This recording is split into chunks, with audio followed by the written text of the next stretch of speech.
8 steps to break bad habits and build better ones. Have you ever found yourself doing something you swore you'd stop again and again? Maybe it's reaching for your phone the moment you wake up, biting your nails when you're stressed, or saying, just one more episode when you know you should go to sleep. You tell yourself, this is the last time, but somehow the cycle repeats. You're not lazy, you're not weak. You're just human, and your brain is wired in ways that make habits incredibly powerful, for better or worse. In this video, we are going to explore the psychology behind habits, why they form, why they're so hard to break, and most importantly, the 8 practical, science-based steps to help you break bad habits and replace them with better ones. This isn't about willpower or discipline alone. It's about understanding how your mind works, so you can finally take control of your behavior, not through pressure, but through awareness, compassion, and smart psychology. We all have habits that don't serve us, some small, some big. Maybe it's procrastinating on goals that matter, overspending when we're emotional, or always checking social media instead of being present. Habits are like mental shortcuts. They save the brain energy by turning repeated actions into automatic ones. That's great when the habit is brushing your teeth or exercising, but not so great when it's mindless scrolling or emotional eating. Psychologists call this the habit loop, a cycle made of 3 parts: the cue, the routine, and the reward. The cue triggers your behavior. The routine is the habit itself, and the reward reinforces it, training your brain to repeat it. Once this loop is set, your brain doesn't ask for permission, it just acts. But here's the good news. Habits aren't permanent. Your brain has what psychologists call neuroplasticity, the ability to change and rewire itself through repeated experience.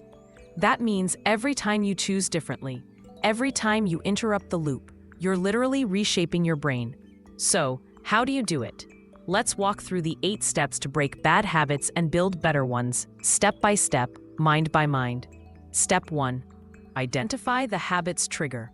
Every habit starts with a cue, something that sets it in motion.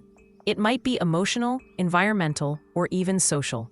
For example, if you tend to snack late at night, the cue might not be hunger, it might be boredom or loneliness. Psychology teaches us that awareness is the foundation of change. You can't change what you don't see. So for a few days, just observe yourself without judgment. Notice when the habit happens, where you are, how you feel, and who you're with. Write it down if you can. You'll often find the pattern isn't random, it's predictable. And once you know the trigger, you can begin to work with it instead of fighting against it. Step 2. Understand the reward you're chasing.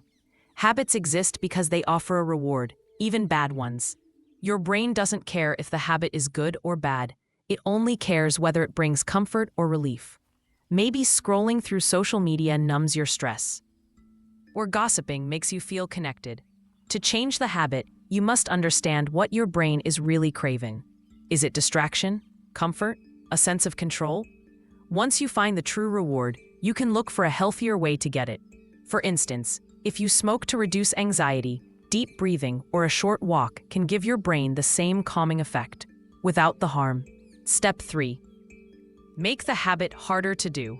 Behavioral psychology shows that the harder it is to perform a habit, the less likely you are to do it. It's called friction, and it's powerful.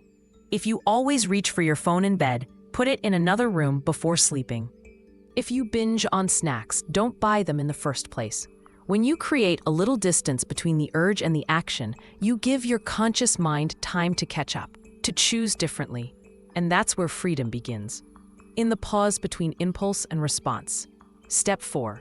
Replace, don't just remove. One of the biggest mistakes people make is trying to quit a bad habit cold turkey. But nature hates a vacuum. When you remove a habit without replacing it, your brain will crave the old one even more. Instead, replace it with a new positive habit that meets the same emotional need. For example, if you eat junk food to relax, replace it with herbal tea or a calming playlist. If you scroll endlessly when you're anxious, replace it with journaling or calling a friend. Remember, your brain doesn't want to lose, it wants to trade up. Give it something better. Step 5. Start small, very small. The brain resists change when it feels too big. That's why psychologists recommend starting tiny. This approach, inspired by the work of Dr. B.J. Fogg and James Clear, shows that small changes compound over time. Want to start exercising? Begin with 2 minutes of stretching. Want to meditate? Start with just one deep breath after you wake up. The goal isn't perfection, it's momentum. Small wins build confidence, and confidence builds consistency. Every time you show up, even for a few minutes, your brain starts to form a new identity. I'm the kind of person who takes care of myself. And that identity fuels even more change. Step 6. Use visual cues and environmental design. Our environment quietly shapes most of our behavior. If your kitchen counter is full of snacks, you'll eat them. If your desk is cluttered, you'll procrastinate. The environment sends cues that trigger actions. So make your space support your goals. Keep your workout clothes visible. Leave a journal on your bedside table. Put your phone in another room when you need focus. This isn't about motivation, it's about design. When your environment aligns with your goals, good habits become the path of least resistance. Step 7. Practice self-compassion when you slip. Let's be real, you will slip up. We all do. But what happens after a setback matters far more than the setback itself. Many people fall into the what the hell effect. Once they mess up, they give up entirely. Psychologists say guilt and shame are among the biggest barriers to behavior change. Instead of punishing yourself, be curious. Ask, what triggered me? What can I learn? Then, begin again, with kindness. Remember, every time you fail and get back up, you're building resilience. And resilience is what creates lasting change. Step 8. Anchor your new habit to a strong identity. Ultimately, habits stick when they align with who you believe you are. When you tell yourself, I'm trying to quit smoking, your brain still sees you as a smoker trying to change. But when you say, I'm not a smoker, you shift your identity. Identity-based habits last because they come from the inside out. You're no longer forcing yourself, you're living your truth. So think about the kind of person you want to become. Then, act like them in small ways every day. When your actions and your identity match, change no longer feels like effort. It feels like alignment. Breaking bad habits isn't about fighting your brain. It's about working with it. It's about understanding that every habit, even the negative ones, was once your brain's way of trying to help you cope, survive, or find comfort. Now it's simply time to give your brain new instructions, ones that serve the person you're becoming.